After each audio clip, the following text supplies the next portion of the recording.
For today's video guys, nakakita nga ako dito sa aming daan ng isang puno ng PG bar na kung saan ang dami-dami niyang bunga at saka ang dami niyang guys, tingnan nyo ano siya guys, nakakatuwa siya kasi ang dami-dami niya talaga. Yung may mga pa siya, may mga nga ang tawag dito, mga hantik dito sa amin guys.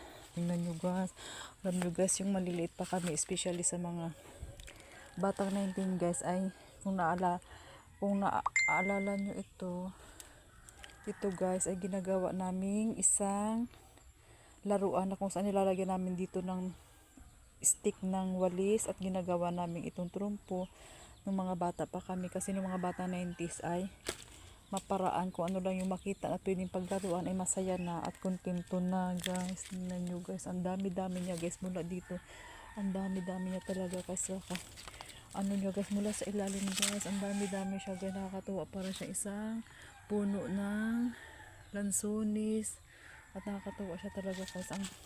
Ang pagkakaalam po nito parang kinakain daw ito, o pag na siya, pag hinog na siya ay iba ang kulay niya pag hinog, para siyang orange pag hinog siya, pero pag ganito hilaw pa siya, ibig sabihin hindi pa siya pwedeng kainin guys. Tingnan nyo, ang dami-dami niya, para siyang puno ng lansones.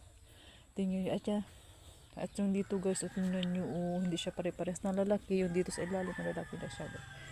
Yan guys, yan lang for today's video.